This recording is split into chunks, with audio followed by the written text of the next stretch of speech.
안녕하세요. 오늘도 꿀잠방을 찾아주셔서 감사합니다. 재미난 옛날 이야기 들으시고 꿀잠 주무세요. 상주님, 저승에서 다시 만나겠습니다. 파도가 거세게 몰아치는 월야포구 언덕 위 한 여인이 눈물을 흘리며 바다를 내려다보았습니다. 붉은 치마가 바람에 펄럭이고 그녀의 뒤편에서는 병사들의 함성이 점점 가까워지고 있었습니다. 여인은 마지막으로 포구의 불빛을 바라보며 한 걸음 내디뎠습니다. 도대체 무슨 일이 있었던 걸까요? 개성 제1의 무역상 주인이었던 여인이 왜 이런 비극적인 선택을 해야 했을까요? 오늘 여러분께 들려드릴 이야기는 사랑과 배신, 그리고 복수가 얽힌 월야포구의 전설입니다. 구독과 좋아요는 이야기를 만드는 큰 힘이 됩니다. 지금 바로 눌러주세요. 자, 그럼 이제 이야기를 시작하겠습니다. 개성 월야포구는 조선 제1의 무역항이었습니다. 명나라와 일본을 오가는 선박들이 끊임없이 드나들고 비단과 인삼, 도자기가 거래되는 곳이었죠. 그 포구에서 가장 번성한 무역상이 바로 청송상회였습니다. 청송상회의 주인은 중년의 상인 김한석과 그의 아내 소월이었습니다. 김한석은 성실하고 신용 있는 상인으로 알려져 있었지만 상회를 이 정도로 키운 건 아내 소월의 공이 컸습니다. 소월은 원래 기생 출신이었습니다. 하지만 그녀는 단순한 기생이 아니었죠. 명나라 말과 일본어를 유창하게 구사했고 숫자, 계산이 빨라 외국 상인들과의 협상에서 단 한 번도 손해를 본 적이 없었습니다. 소월 마님, 이번 명나라 비단 거래는 정말 대단하셨습니다. 그러게 말입니다. 저 양반들도 소월 마님 앞에선 꼼짝 못하더군요. 포구의 상인들은 소월을 칭찬했지만 김한석의 마음은 편치 않았습니다. 젊은 상인들이 아내를 바라보는 눈빛이 너무 뜨거웠기 때문입니다. 소월은 30이 간 넘었고 김한석은 이미 쉰을 바라보고 있었습니다. 아내를 믿어야 하는데, 하지만 왜 이렇게 마음이 불안한 걸까? 5년 전 가을로 돌아가 보겠습니다. 당시 김한석은 절망에 빠져 있었습니다. 일본 상인과의 거래에서 크게 손해를 보고 빌린 돈도 갚지 못해 상회가 문을 닫을 위기였죠. 이제 끝이구나. 김한석은 텅 빈 창고를 바라보며 한숨을 쉬었습니다. 그날 밤 갑자기 폭풍우가 몰아쳤습니다. 천둥과 번개가 치고 바람이 미친 듯이 불어댔습니다. 김한석이 창고 문을 닫으려고 나갔을 때 입구에 쓰러진 여인을 발견했습니다. 이게 무슨... 여인은 흠뻑 젖어 의식을 잃은 채 바닥에 누워 있었습니다. 김한석은 서둘러 그녀를 창고 안으로 옮겼습니다. 촛불을 켜고 여인의 얼굴을 보는 순간 김한석은 숨이 멎는 듯 했습니다. 젖은 머리카락 사이로 드러난 얼굴은 달빛처럼 고왔고 가녀린 몸은 금방이라도 부러질 것 같았습니다. 정신 차리시오, 아가씨. 김한석이 여인을 흔들자 천천히 눈을 뜨는 여인. 그녀가 바로 소월이었습니다. 여기가 어디죠? 소월은 떨리는 목소리로 물었습니다. 월야포구 청송상회 창고요. 폭풍 후에 쓰러져 있기에 구해드렸소. 감사합니다. 소월은 고개를 숙였습니다. 김한석은 따뜻한 차를 끓여 그녀에게 건넸습니다. 대체 무슨 일이 있었소? 이 밤에 혼자 포구를 헤매다니. 소월은 한참을 망설이다가 입을 열었습니다. 저는 기방에서 도망쳐 나왔습니다. 기방이라니? 네. 한양의 기생이었습니다. 하지만 기방 주인이 저를 권력자에게 팔려고 했습니다. 차라리 죽는 게 낫다 싶어 도망쳤는데 이곳까지 오느라 가진 돈을 다 쓰고 말았습니다. 소월의 눈에서 눈물이 흘러내렸습니다. 김한석은 난처했습니다. 기생 출신 여인을 돕는다는 건 세상의 손가락질을 받을 일이었으니까요. 상주님, 제발 부탁입니다. 제가 어떤 일이든 하겠습니다. 밥을 짓든 청소를 하든 무엇이든 시키는 대로 하겠습니다. 그저 며칠만이라도 숨을 곳을 주십시오. 소월은 김한석 앞에 무릎을 꿇었습니다. 김한석은 깊은 고민에 빠졌습니다. 하지만 소월의 절박한 눈빛을 외면할 수 없었습니다. 좋소. 하지만 조건이 있소. 기방 출신이라는 걸 절대 밝히지 마시오. 그리고 진짜로 일을 해야 하오. 감사합니다. 은혜는 평생 잊지 않겠습니다. 소월은 눈물을 흘리며 절을 했습니다. 다음 날부터 소월은 상회에서 일을 시작했습니다. 처음에는 청소와 정리 정도였지만 며칠 후 놀라운 일이 벌어졌습니다. 명나라 상인이 찾아왔을 때였습니다. 이번 비단 가격은 은자 10량이요. 명나라 상인이 말했습니다. 김한석은 너무 비싸다고 생각했지만 말이 통하지 않아 거절도 못하고 있었습니다. 그때 소월이 나섰습니다. JJYOGOGRCO 타이디 리오 원문주투에요 슈 니엉 데이치 라이엔 소월이 명나라 말로 말했습니다. 이 가격은 너무 비쌉니다. 우리는 최대 7량만 드릴 수 있습니다. 유창한 명나라 말이었습니다. 명나라 상인은 깜짝 놀랐고 결국 은자 7량의 거래가 성사되었습니다. 대체 어떻게 된 거요? 김한석이 놀라 물었습니다. 기방에 있을 때 명나라 사신들을 자주 접대했습니다. 그때 배웠습니다. 소월의 대답에 김한석은 감탄했습니다. 그날부터 소월은 상회의 핵심이 되었습니다. 명나라 상인뿐 아니라 일본 상인들과도 능숙하게 협상했고 복잡한 계산도 순식간에 해냈습니다. 이 비단은 한양에서 2배 가격에 팔 수 있습니다. 그리고 이 인삼은 일본으로 가져가면 소월의 조언 덕분에 청송상회는 빠르게 회복되기 시작했습니다. 몇 달 후 상회는 완전히 살아났습니다. 빚도 다 갚고 오히려 큰 돈을 벌게 되었죠. 소월이 당신이 아니었다면 나는 망했을 거요. 김한석은 진심으로 감사했습니다. 제가 해야 할 일을 했을 뿐입니다, 상주님. 소월은 미소 지었습니다. 청송상회의 명성은 포구 전체에 퍼졌습니다. 소월의 활약 덕분이었죠. 하지만 소월은 돈을 버는 것에만 관심이 있지 않았습니다. 가난한 뱃사람들에게는 곡식을 나눠주었고 폭풍에 표류한 외국 선원들을 구조하기도 했지요. 소월 마님 덕분에 우리 식구들이 굶지 않았습니다. 소월 마님은 정말 보살님 같으세요. 포구 사람들은 소월을 칭송했습니다. 어느 날 포구의 원로 상인들이 김한석을 찾아왔습니다. 김상주, 소월 아가씨와 혼례를 올리시는 게 어떻겠소? 예. 그게 무슨... 김한석은 당황했습니다. 소월 아가씨는 이미 우리 포구의 자랑이요.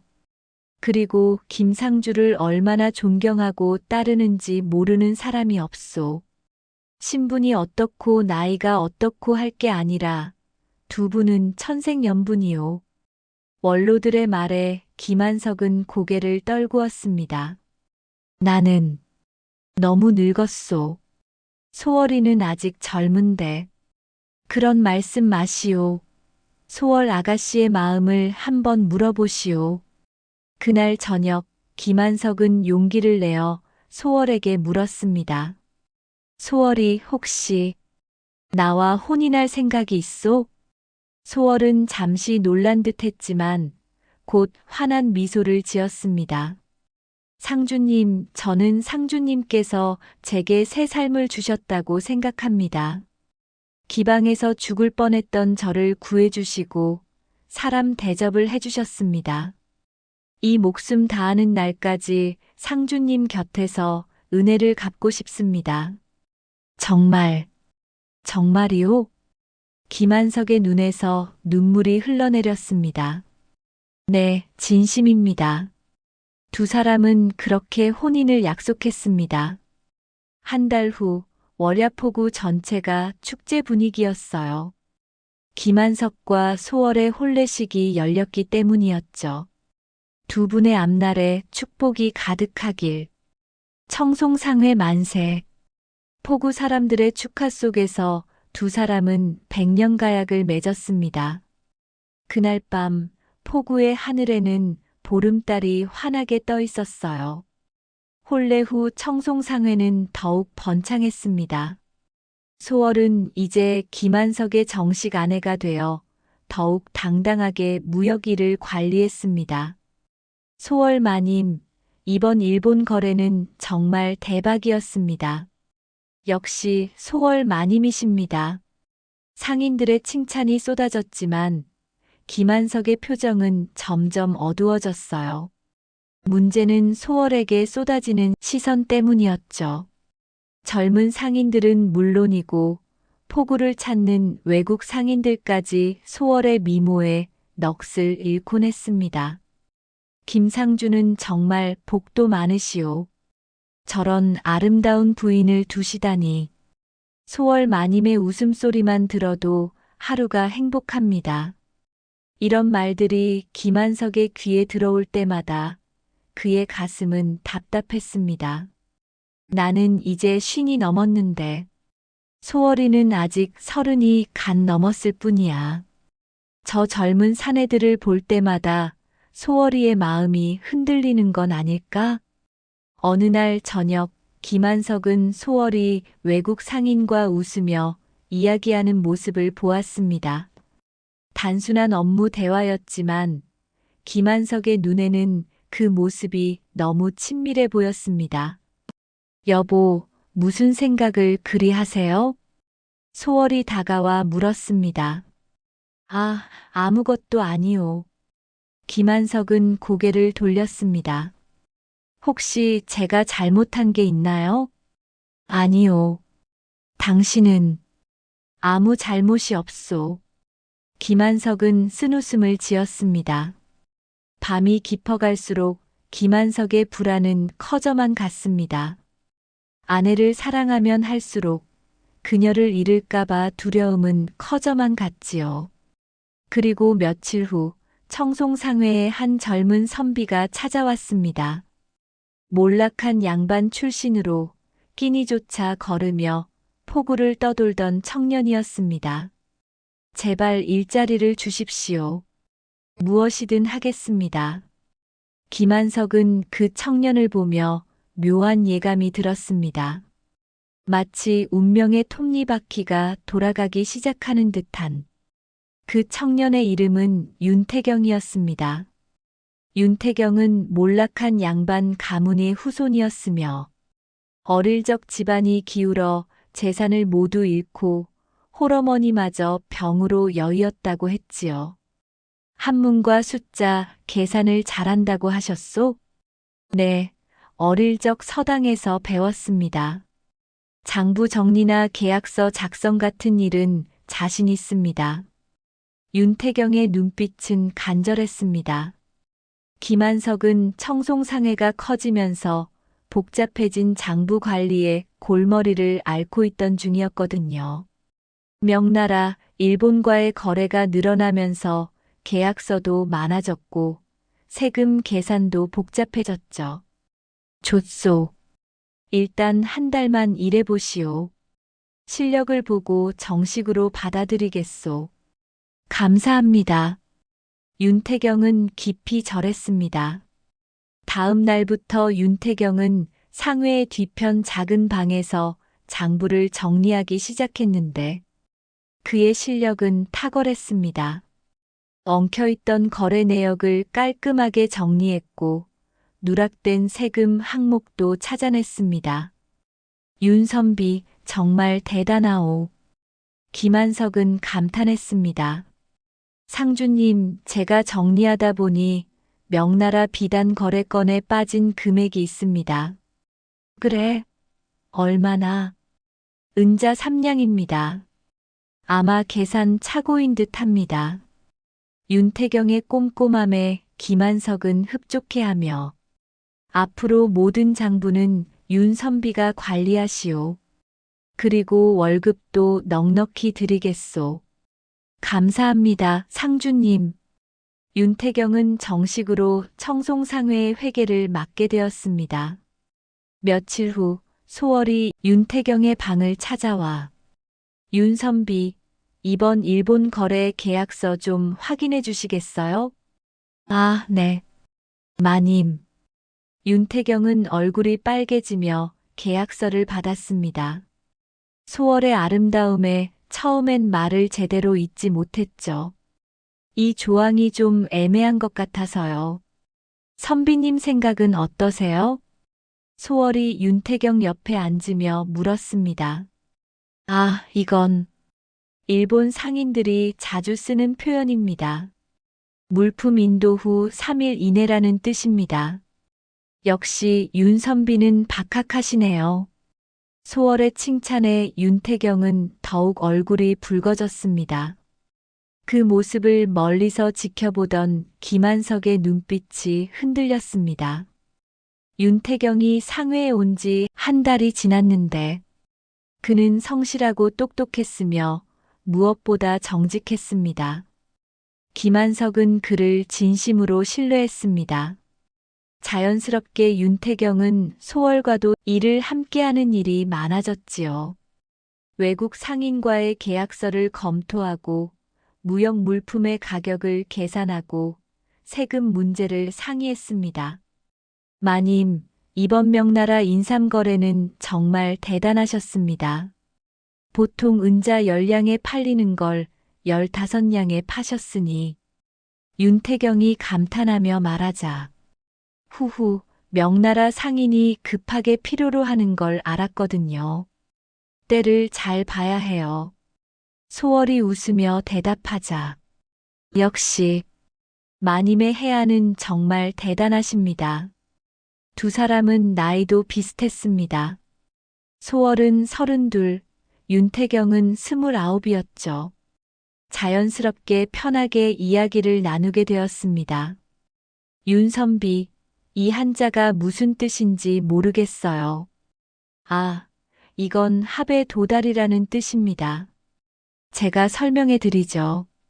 윤태경은 소월에게 복잡한 계약서 용어들을 가르쳐 주었고, 소월은 영리해서 한번 들으면 금방 이해했습니다. 선비님 덕분에 제가 많이 배우고 있어요. 아닙니다, 마님. 오히려 제가 마님께 무역의 지혜를 배우고 있습니다. 두 사람이 함께 웃는 모습을 본 김한석은 가슴이 답답했습니다. 저렇게 편하게 웃는 소월이를 나는 본 적이 없는데. 김한석은 자신도 모르게 주먹을 쥐었습니다. 어느 날 저녁 윤태경과 소월이 창고에서 물품 장부를 확인하고 있었습니다. 마님, 외국 상인들은 다 어떤 사람들인가요? 글쎄요, 명나라 사람들은 체면을 중시하고 일본 사람들은 약속을 중시해요. 그걸 알면 협상이 쉬워지죠. 신기하네요. 저는 포구박 세상을 잘 몰라서 언젠가 윤선비도 넓은 세상을 보실 거예요. 똑똑하고 성실하시니까요. 소월의 격려에 윤태경은 희망에 차서 고개를 들었습니다. 마님, 사실은 저희 집안을 다시 일으켜 세우고 싶습니다. 어머니께서 돌아가시기 전에 하신 말씀이 윤태경의 눈가가 촉촉해졌습니다. 소월은 그의 어깨를 가볍게 두드렸습니다. 충분히 하실 수 있어요. 윤선비는 재능이 있으니까요. 그 순간 창고 밖에서 지켜보던 김한석의 얼굴이 굳었습니다. 며칠 후 소월의 생신날이 다가오자 김한석은 특별한 선물을 준비했습니다. 소월, 이걸 받으시오. 김한석이 내민 것은 비단 보자기에 쌓인 상자였습니다. 안에는 남해에서 온 진주 장신구가 들어 있었습니다. 이건 너무 비싼 거 아닌가요? 당신 생일인데 이 정도는 해야지. 김한석은 뿌듯한 표정이었습니다. 감사합니다, 여보. 소월은 기뻐했지만 그 기쁨은 오래가지 않았습니다. 저녁 무렵 윤태경이 소월을 찾아왔습니다. 마님, 생신 축하드립니다. 제가 변변찮지만 준비한 게 있습니다. 윤태경이 내민 것은 두루마리 한 개였습니다. 소월이 펼쳐보자 숨이 멎는 듯 했습니다. 그림이었습니다. 월야포구의 저녁 풍경을 그린 수채화였죠. 석양이 지는 바다, 돌아오는 배들, 그리고 포구 언덕에서 바다를 바라보는 여인의 뒷모습. 이건 제가 좋아하는 풍경이에요. 소월의 목소리가 떨렸습니다. 네. 마님께서 저녁마다 이곳에서 바다를 보시는 걸 알고 있었습니다. 마님이 가장 행복해 보이는 순간을 그리고 싶었습니다. 윤태경의 진심 어린 말에 소월은 눈시울이 붉어졌습니다. 정말 고마워요, 윤선비. 소월은 그림을 꼭 안았습니다. 그 모습을 멀리서 본 김한석은 가슴이 무너지는 듯 했습니다. 비싼 진주보다 저 그림 하나가 소월이의 마음을 더 움직였구나. 김한석은 비틀거리며 자리를 떠났습니다. 그날 밤 김한석은 술을 마시며 혼자 앉아 있었습니다. 나는 이제 늙었어. 소월이가 원하는 건 돈이 아니라 젊음이고 진심이었던 거야. 김한석의 눈에서 눈물이 흘러내렸습니다. 그때부터 김한석은 소월과 윤태경을 볼 때마다 괴로웠습니다. 두 사람이 함께 웃고 일하며 함께 이야기할 때 그때마다 김한석의 가슴엔 질투의 불꽃이 타올랐습니다. 하지만 내가 뭐라고 할 수 있겠어? 소월이는 아무 잘못도 하지 않았는데. 김한석은 자신의 질투심을 감추며 고통스러운 나날을 보냈습니다. 어느 날 청송상회에 낯선 관복 차림의 사내가 찾아왔습니다. 개성 가명의 관리 박진우였습니다. 청송상회가 여기로군. 소문대로 번창하는구먼. 박진우는 상회를 둘러보며 말했습니다. 어서 오십시오. 무슨 일로 오셨습니까? 김한석이 공손히 맞았습니다. 별일 아니오. 그저 포구의 무역상들을 돌아보는 중이오. 박진우의 눈이 안쪽으로 향했습니다. 그곳에서 소월이 장부를 정리하고 있었습니다. 저분이 상주의 부인이시오? 박진우의 눈빛이 변했습니다. 네, 제 아내 소월입니다. 김한석이 소월을 불렀고 소월이 나와 인사했습니다. 관리날이 처음 뵙겠습니다. 소월이 공손히 절했습니다. 박진우는 소월의 아름다움에 완전히 넋을 잃었습니다. 그는 잠시 말을 잇지 못하다가 겨우 정신을 차렸습니다. 아, 예. 부인께서 무역 일을 도우신다고 들었소. 네, 미천하나마 남편을 돕고 있습니다. 소월의 겸손한 태도에 박진우의 욕망은 더욱 커져만 갔습니다. 며칠 후 박진우가 다시 상회를 찾았습니다. 이번엔 혼자였습니다. 김상준은 안 계시오? 남편은 지금 포구에 나가 있습니다. 소월이 대답했습니다. 그렇다면 잘 됐소. 부인과 단둘이 이야기할 수 있으니.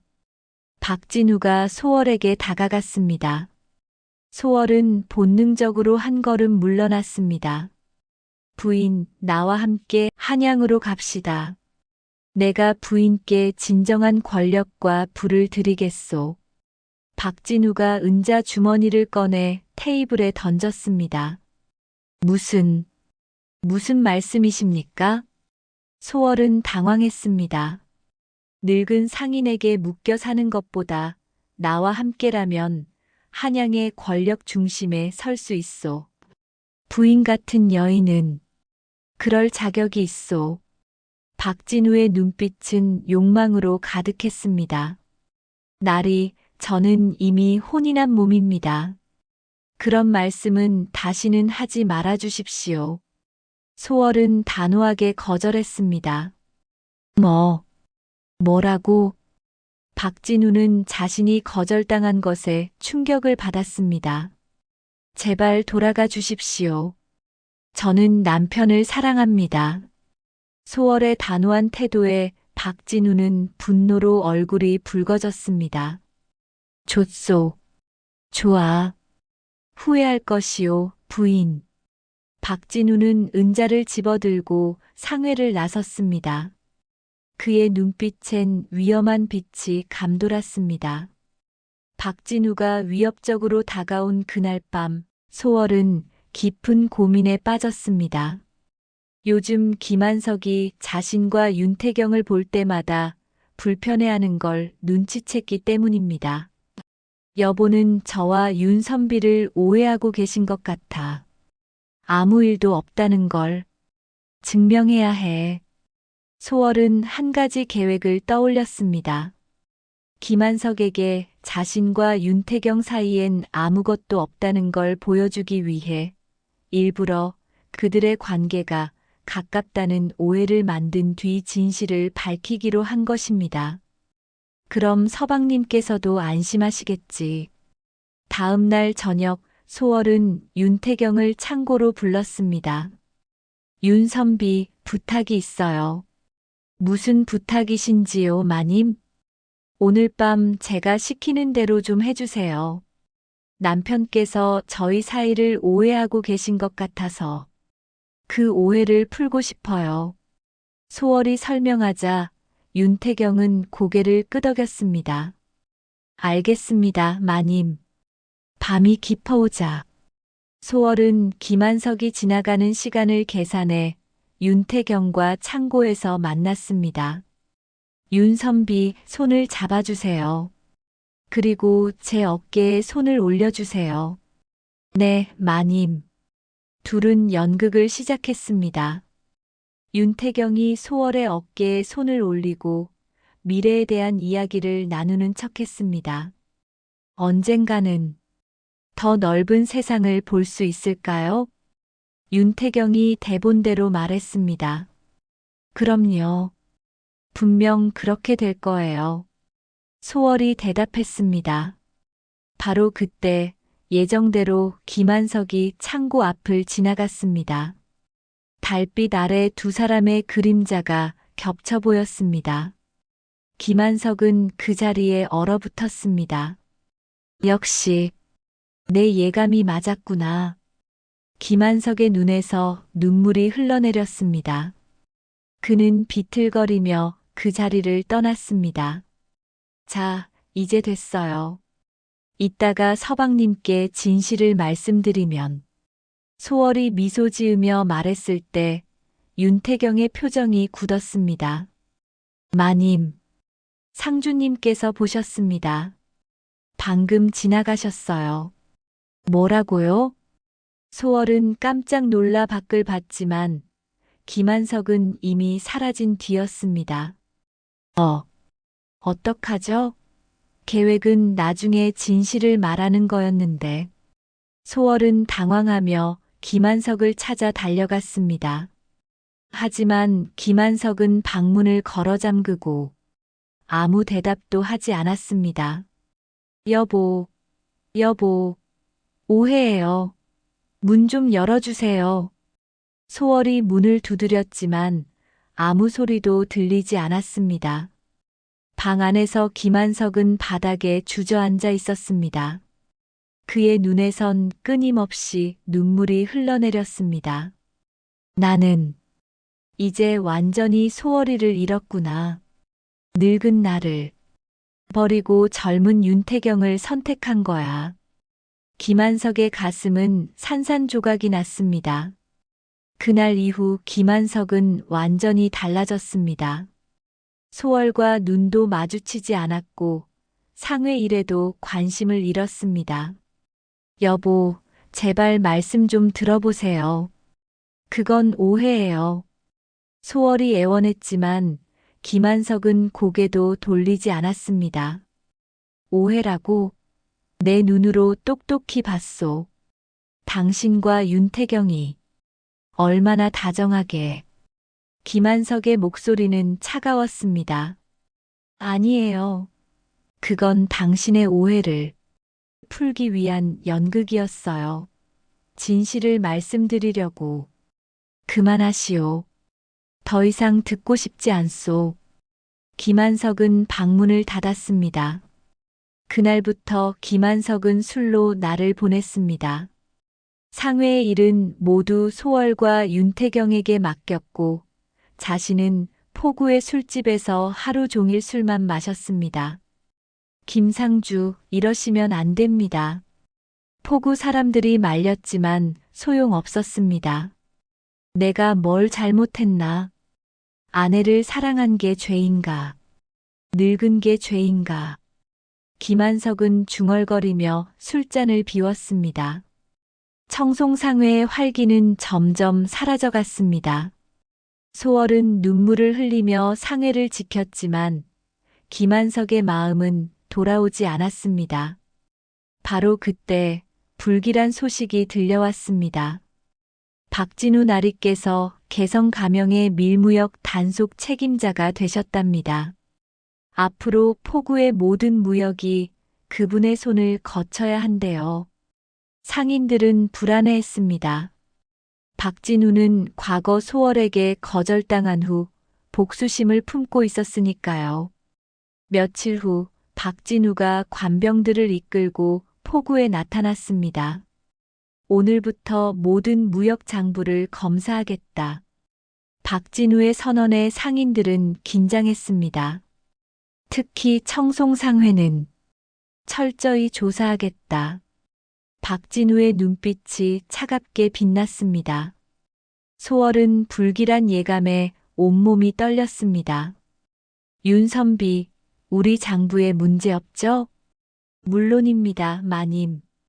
제가 완벽하게 정리했습니다. 윤태경이 자신있게 대답했습니다. 하지만 윤태경도 알지 못했습니다. 박진우가 어떤 함정을 파놓았는지. 그날 밤 박진우는 윤태경을 은밀히 불렀습니다. 포구의 한적한 주막에서 둘은 마주 앉았습니다. 윤선비, 자네 집안이 몰락했다고 들었네. 박진우가 술잔을 따르며 말했습니다. 그렇습니다. 윤태경은 경계하며 대답했습니다. 양반 신분을 되찾고 싶지 않은가? 관직에 나가고 싶지 않은가? 박진우의 눈빛이 번뜩였습니다. 무슨 말씀이신지. 윤태경은 당황했습니다. 간단하네. 자네가 나를 도와주면 나는 자네에게 양반 신분과 관직을 돌려주겠네. 박진우가 은자 주머니를 테이블에 올려놓았습니다. 저를 돕는다는 게 무슨 말씀입니까? 청송상회의 장부를 조금 수정해주면 되네. 밀무역과 탈세 증거를 만드는 거지. 박진우의 말에 윤태경은 깜짝 놀랐습니다. 그건 안 됩니다. 상주님께서는 저를 구해주신 은인이십니다. 은인? 자네를 부려먹고 있을 뿐이지. 그리고 자네가 좋아하는 소월 마님은 어떤가? 늙은 남편 때문에 얼마나 불행해 보이던가. 박진우의 말에 윤태경은 말문이 막혔습니다. 자네가 장부를 조작하면 김한석은 유배를 가게 될 걸세. 그럼 소월 마님은 자유로워지고 자네에겐 기회가 오는 거 아닌가? 아닙니다. 저는 마님을 그런 식으로. 윤태경은 부정했지만 그의 목소리는 떨렸습니다. 생각해보게. 자네 어머니의 유언이 뭐였나? 가문을 다시 일으켜 세우라는 거 아니었나? 박진우의 말이 윤태경의 가슴을 찔렀습니다. 며칠 시간을 주겠네. 현명한 선택을 하길 바라네. 박진우는 일어서며 윤태경의 어깨를 두드렸습니다. 혼자 남은 윤태경은 머리를 감싸 쥐었습니다. 어떡하지? 상주님께는 큰 은혜를 입었는데. 하지만 어머니의 유언도. 그리고 마님은. 윤태경은 밤새 고민했습니다. 며칠 후 윤태경은 다시 박진우를 만났습니다. 결정했나? 박진우가 물었습니다. 윤태경은 긴 침묵 끝에 고개를 끄덕였습니다. 하겠습니다. 현명한 선택이네. 박진우는 만족스러운 미소를 지었습니다. 그날 밤 윤태경은 상회의 장부를 꺼냈습니다. 손이 떨렸습니다. 상주님, 죄송합니다. 하지만 저도 살아야 합니다. 윤태경은 눈물을 흘리며 장부를 조작하기 시작했습니다. 없는 밀무역 기록을 만들고 탈세 증거를 꾸며냈습니다. 다음 날 아침 소월이 윤태경의 방을 찾았습니다. 윤선비, 어젯밤 늦게까지 무슨 일 하셨어요? 아무것도 아닙니다, 마님. 그냥 장부 정리를. 윤태경은 소월의 눈을 똑바로 보지 못했습니다. 윤선비, 혹시 무슨 일 있으세요? 요즘 안색이 안 좋으신데. 소월의 걱정 어린 목소리에 윤태경은 더욱 괴로워했습니다. 괜찮습니다. 신경 쓰지 마세요. 윤태경은 고개를 돌렸습니다. 마님, 제가 정말 죄송합니다. 윤태경의 가슴 속에서 죄책감이 타올랐지만 이미 돌이킬 수 없었습니다. 일주일 후 박진우가 관병들을 이끌고 청송상회에 들이닥쳤습니다. 청송상회 주인 김한석, 밀무역과 탈세 혐의로 체포한다.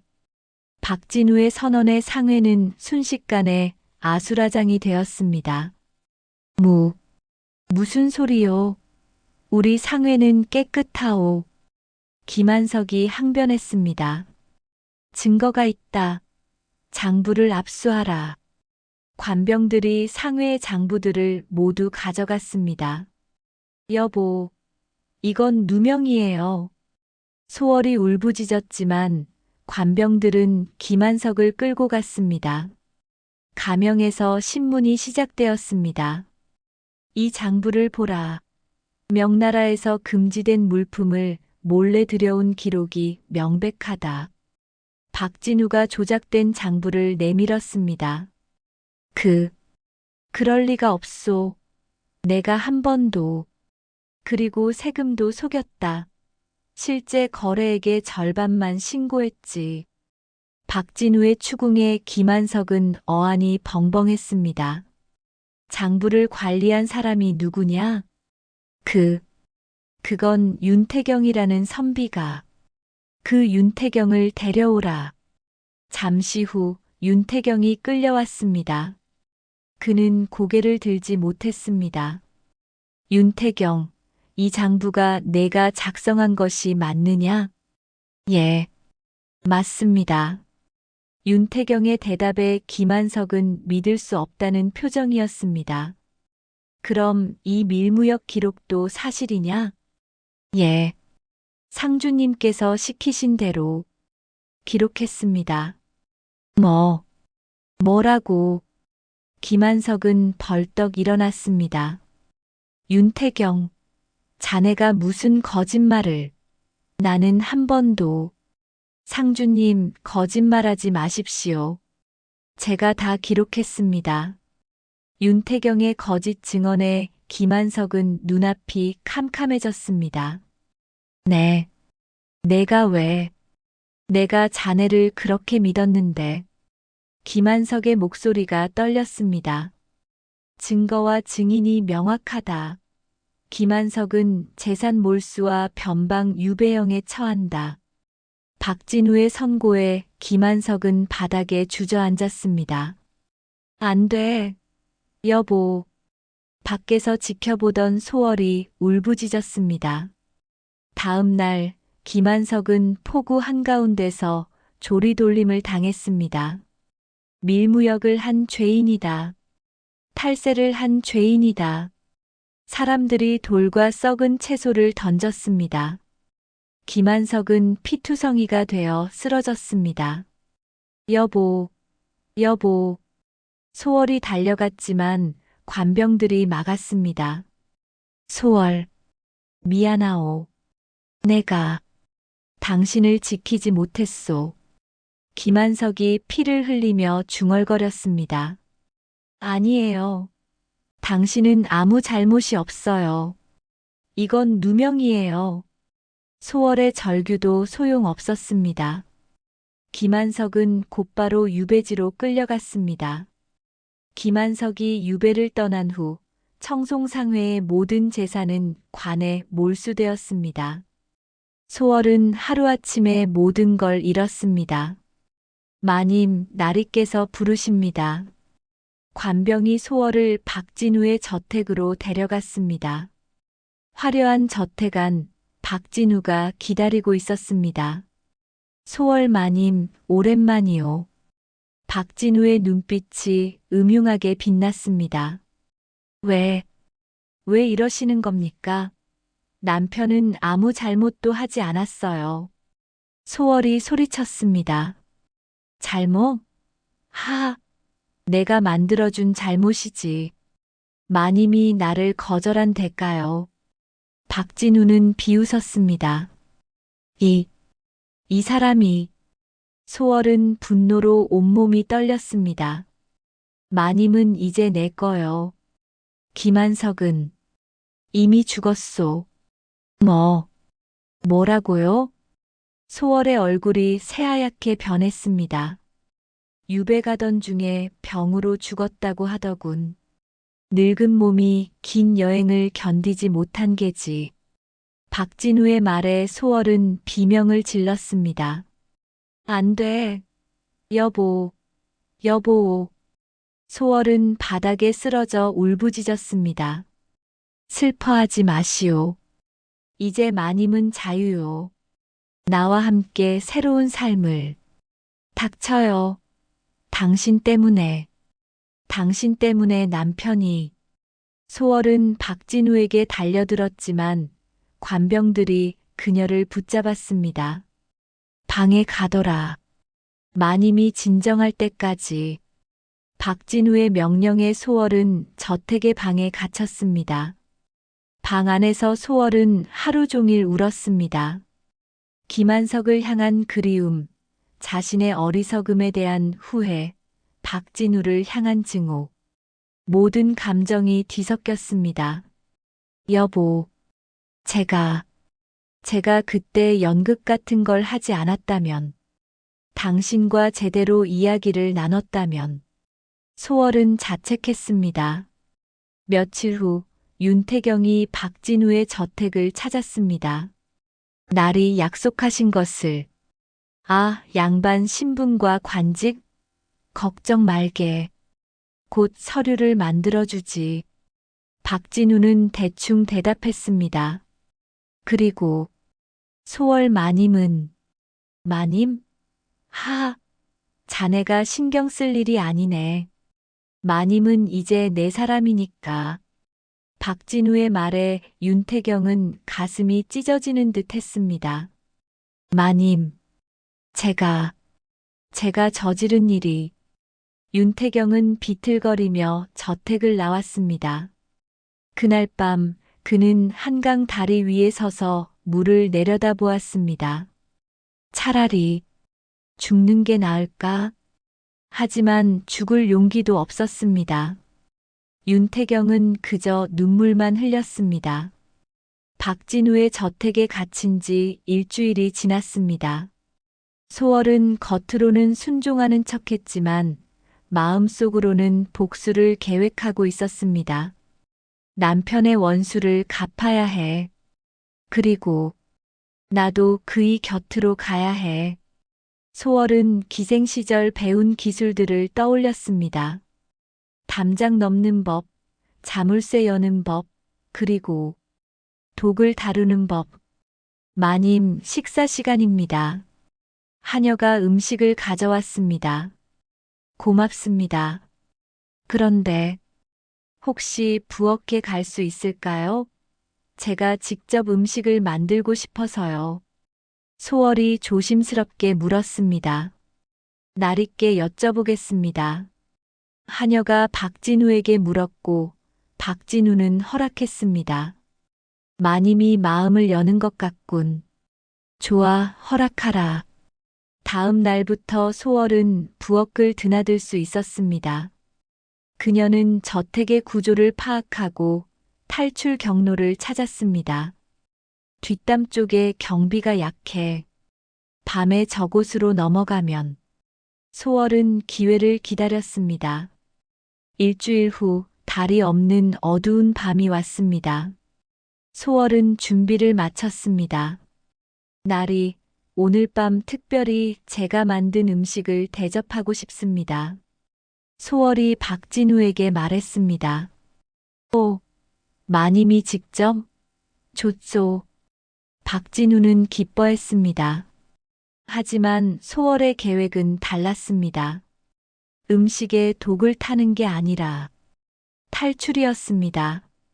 밤 10시 모두가 잠든 시각. 소월은 조용히 방문을 열었습니다. 기생시절 배운 솜씨로 자물쇠를 열고 복도를 조심스럽게 지나갔습니다. 뒷담에 도착했습니다. 소월은 담장을 올랐습니다. 기생시절 담 넘기 연습이 이럴 때 도움이 될 줄이야. 거기 누구냐? 갑자기 경비의 목소리가 들렸습니다. 침입자다. 잡아라. 소월은 재빨리 담을 넘어 뛰어내렸습니다. 하지만 착지하면서 발목을 삐끗했습니다. 앗! 소월은 비틀거렸지만 계속 달렸습니다. 뒤에서 병사들의 발소리가 점점 가까워졌습니다. 월야포구를 향해 달렸습니다. 김한석과의 추억이 있는 곳, 그곳에 가고 싶었습니다. 저기다. 잡아라. 병사들이 외쳤습니다. 소월은 포구 언덕에 도착했습니다. 아래로는 파도가 거세게 부딪히는 바다가 보였습니다. 더 이상 도망갈 곳이 없다. 병사들이 포위했습니다. 소월은 뒤를 돌아보며 말했습니다. 여보, 저 갑니다. 저승에서 다시 만나요. 안 돼. 서라. 병사들이 소리쳤지만 소월은 이미 한 걸음 내디뎠습니다. 붉은 치마가 바람에 펄럭이며 소월의 몸은 파도 속으로 사라져갔습니다. 월야포구의 비극적인 전설이 그렇게 시작되었습니다. 그날 밤 월야포구 전체가 발칵 뒤집혔습니다. 소월의 죽음 소식은 순식간에 퍼졌고 포구 사람들은 통곡했습니다. 소월 마님께서 바다에 청송상회의 마님이 어찌 이런 일이. 사람들은 소월이 왜 죽음을 선택했는지 알고 있었습니다. 박진우의 음모로 억울하게 죽은 김한석, 강제로 끌려간 소월. 모든 진실이 드러나기 시작했습니다. 며칠 후 윤태경이 포구 한복판에 나타났습니다. 그는 무릎을 꿇고 큰 소리로 외쳤습니다. 제가 상주님을 배신했습니다. 제가 장부를 조작했습니다. 모두 제 잘못입니다. 윤태경의 고백에 포구 사람들은 분노했습니다. 이 배은망덕한 놈, 상주님의 은혜를 저렇게 갚다니. 하지만 윤태경은 돌팔매질을 피하지 않았습니다. 그는 그 자리에서 자신의 목을 찔렀습니다. 상주님, 마님, 용서하십시오. 윤태경의 마지막 말이었습니다. 박진우는 소월의 죽음 이후 권력의 정점에 올랐지만 1년도 되지 않아 영모 혐의로 처형당했습니다. 그가 만든 거짓 증거들이 결국 그 자신을 파멸시킨 것입니다. 세월이 흘렀습니다. 월야포구 사람들은 김한석과 소월의 이야기를 잊지 않았습니다. 그들은 이야기를 전했고 이야기는 전설이 되었습니다. 달 밝은 밤이면 포구 언덕에서 여인의 노랫소리가 들린다더군. 그게 바로 소월 마님이시래. 여전히 남편을 그리워하며 사람들은 그 언덕을 소월대라고 부르기 시작했습니다. 그리고 매년 보름달이 뜨는 밤이면 포구 사람들은 그곳에 꽃을 놓고 두 사람의 명복을 빌었습니다. 청송상회가 있던 자리에는 작은 사당이 세워졌습니다. 의상사당이라는 이름으로 억울하게 죽은 상인을 기리는 곳이었죠. 그로부터 수백 년이 흐른 지금도 월야포구에는 이 전설이 전해집니다. 사랑과 신뢰, 배신과 복수가 얽힌 이야기. 그리고 무엇보다 서로를 향한 진실한 마음이 만들어낸 비극. 달 밝은 밤 월야포구를 찾는 사람들은 가끔 파도 소리 사이로 여인의 목소리를 듣는다고 합니다. 상주님, 저 왔습니다. 그것이 바람 소리인지 아니면 정말 소월에 넣힌지는 아무도 모릅니다. 하지만 확실한 건 두 사람의 사랑은 죽음도 갈라놓을 수 없었다는 것. 그리고 그 사랑의 이야기는 오늘도 월야포구의 파도 소리와 함께 전해지고 있습니다.